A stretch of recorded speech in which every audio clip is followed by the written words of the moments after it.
Good evening, Jackie. And first, let me thank the host of this program, the Honorable Prime Minister, Dr. Timothy Harris, and also the Minister for Agriculture in the Federation, Honorable Alexis Jeffers, the Permanent Secretary, Mr. Ron Collins, the Acting Director of Agriculture, Dr. Challenger, and Dr. Mark Williams, the Fisheries Director. FAO, this is the third intervention initiative over the last year that the FAO has come to the assistance of the government of St. Kitts and Nevis with. In early 2020, the FAO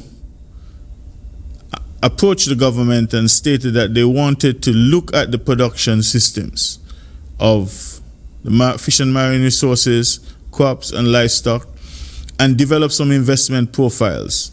And so that was done. A $20 million US dollars investment profile for 5 targeted areas was developed and submitted to FAO. They liked it. What it comprised of institutional strengthening, which meant, having discussion that brought in transfer of what the plans and policies were from the policymakers down to the field staff. There was an infrastructure template which dealt with the inputs for crops, inputs for livestock, inputs also in the infrastructure in terms of lands, seeds, technologies, techniques, and an education and public awareness program in terms of the infrastructure. Then there was also efforts to transform in the 3 areas: crops, livestock, and fisheries and marine resources. After that, there was a second intervention by the FAO. Post-COVID, modalities were being developed, and so there was a food system assessment that has gone on from about May of this year, where the objective was to focus on 4 particular areas: biophysical and environmental assessment, and socioeconomic assessment in terms of the agriculture and fisheries and marine sector, food, nutrition, health and safety, and the territorial dimension, which speaks to like the movement of persons out of agriculture into other areas. And so a national consultation where 55 of our top civil servants and policymakers, permanent secretaries, directors were invited to that, along with the FAO regional support staff. And out of that, we had a policy brief developed, which is presently being reviewed by the World Office.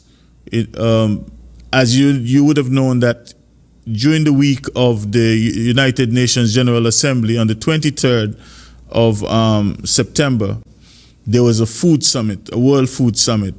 And so the inputs that we would have gotten from that food system assessment and the national consultations and the regional consultations were inputted into that. They were satisfied, and the sub-regional coordinator felt that what better way to continue the working relationship other than responding to the requests of the Ministry of Agriculture here to develop a blueprint for real transformation. That blueprint for the period 2022 to 2031 is a 10-year strategic plan that has been visualized. Now, the methodology, it's critical that we have some understanding. In all those countries where you have seen large transformative actions, Israel, Taiwan, Mauritius, those places, small developing countries, you have found that it was premised on a 10-year or 15-year strategic framework, because it is felt that a 5-year period really is just a band-aid. And so in order to be transformative, one has to have an iterative agriculture transformation strategy.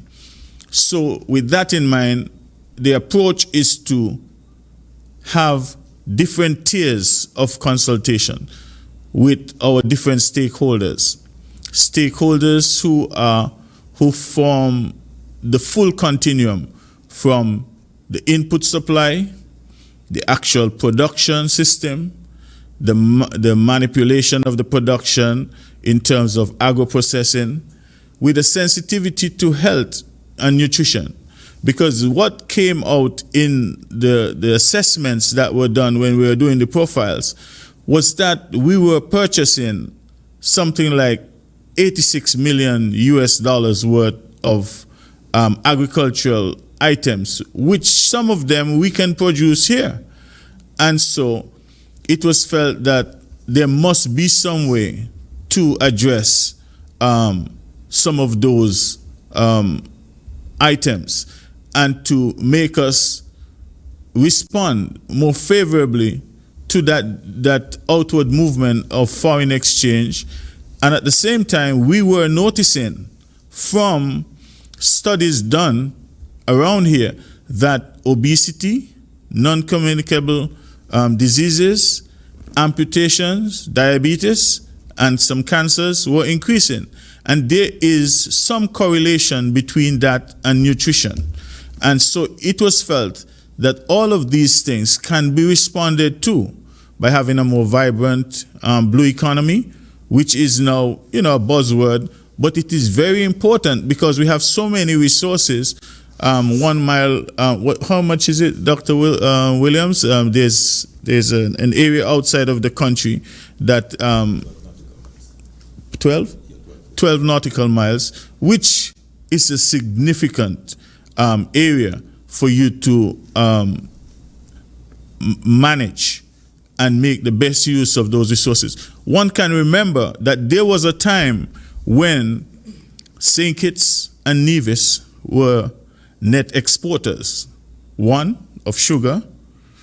2, of, in Nevis, animals, crabs, lobster, fish, and there were several other areas of exports through Simaco to neighboring countries. So it is important that we understand we are not speaking about something that's not possible.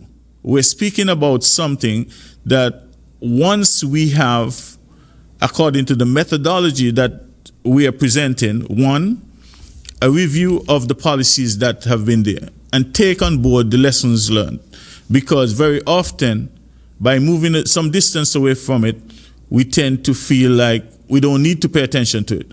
But every time a pilot goes onto an aircraft, they check every single thing. They don't take chances. Similarly, we're saying that we have got to make sure we take on board the lessons learned and so forth. Then we need to have focus discussion, focus group discussion. And we have decided to compartmentalize them. The private sector, we'll go out to them so that we can have their ideas as to what's happening upstream, what's happening downstream, where they work, where they provide the input, the kinds of challenges that they experience, sourcing cost-effective inputs for the agriculture sector. Also, we have to look at our technical competence within our production sphere. That means our technical officers and so forth, their capacity.